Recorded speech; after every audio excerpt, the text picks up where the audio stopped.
Guys, what's up? What's going on out there? It's Brent Abel here, webtennis.com. Another episode of What's the Right Shot. Yeah, we are going to work on today's episode on that mid-court sitter, that forehand, that fat, chubby sitter, just begging you to unload, and with a lot of different shot choices, right? And I'm gonna give you a reason why we miss that shot too often, and then what to do instead, so that you really start to be super consistent with that shot. Before we get into today's episode of What's the Right Shot, look, quick announcement for tomorrow, Wednesday, June 4th, at noon, high noon Pacific, and 3 o'clock Eastern. I've got a live workshop, Wednesday workshop.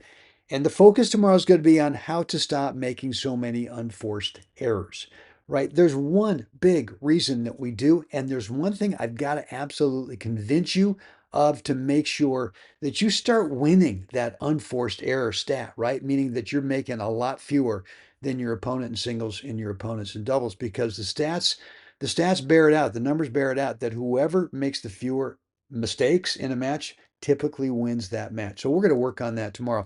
It is a free, no charge. It's on me. 30-minute workshop, but you do have to register because it is private. There's a link down below in the description area. Just go ahead and click it, and you'll be able to get over to the registration page where you just drop in a first name, email address, and you will be all set to go. All right, guys, here we go with today's episode of What's the Right Shot. All right, guys, let's get into it. Today's episode of What's the Right Shot. Yours truly with the return of serve, and Al here with a nice forehand that dips down to kind of an at my body type of little, I can't even tell from the video if this is a volley or half volley, but whatever it is, trying to get it back cross court. Paul moves, and I get lucky because the ball stays down pretty low. And I think Paul handles it decently with not a lot of geometry there, and plays it back low. Again, I got another, this one is a half volley, I think. So I've got an open court, right? Just looking to shove that thing up the line, but don't get much of the ball. It just comes over here to Al, and this is where we've got this episode image, which is right here, and right there. And I'm asking you, this is a mid-court forehand, obviously, not a half volley, not a volley.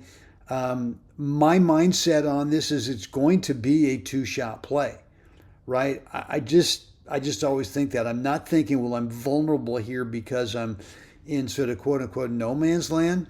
I'm not, Al is. But I'm always thinking, if I'm in this position here, where am I going to play it and assume it's coming back, which means where would I want to move to next on the court?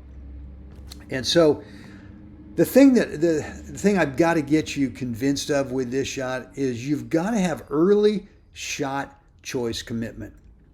If you kind of casually come into this thing trying to size up where everybody is, wondering if someone's going to poach maybe at the last second or move, you're just not going to choose the best shot that you could pull off right here. Now look, you could go up the line, right? You could go into the middle. You could maybe still dip it down to my feet because I am the one that's further back on this. You could take this thing cross court, short angle roller. You could probably play a little lob too, right? If you were really good at playing a little topper lob from this short inside the court over that going back cross court, you could do it. But we just listed about 5 shots there. And if you haven't decided which one of the 5 you're going to play, knowing right here, this is going to sit up, right? It's not going to be a little tricky pickup. You're going to allow the ball to get up, and now you should have your shot choice in mind, right? That's all I'm saying.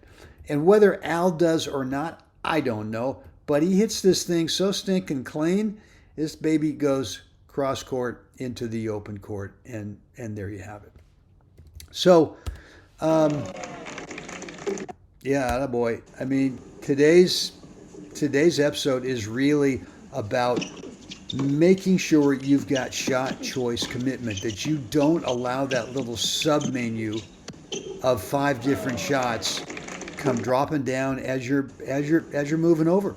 You've got to make sure, and this takes practice, right? And I'm not saying that every time you have 100% shot choice commitment that you're going to win the point, because right here, even if you're thinking, I'm going to roll this sharp angle cross court. I'm going to get around the outside of the ball, right, so that I naturally get it to roll over there. But right here, you can't stop. You can't stop that opponent cross court from guessing that's where you're going. It might come back, right? It certainly could come back if he guesses that's where you're going.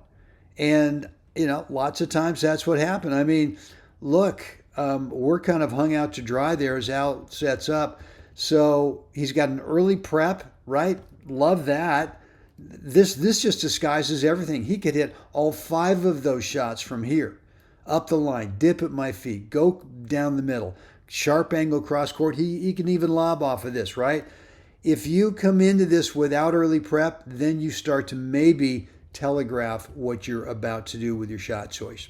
All right, guys, that's it. Hope this has been helpful. And then, quick reminder again about tomorrow, a free Wednesday workshop live at high noon Pacific, 3 Eastern time. And what we're going to work on is how do we stop making so many frustrating unforced errors. There's one main reason that we do, and I'm going to give you a little tough love on that one, and then I'm going to give you something to start building how to do the opposite so that you become known as a really consistent shot maker. You start winning that unforced error stat, whether it's singles or doubles. That link is right down below in the description area. It is free, but you do need to register for it tomorrow because it is a private coaching session. All right, guys, that link's down below. Get signed up. Looking forward to having you join me tomorrow live, noon Pacific, 3 o'clock Eastern. And as always, it's time.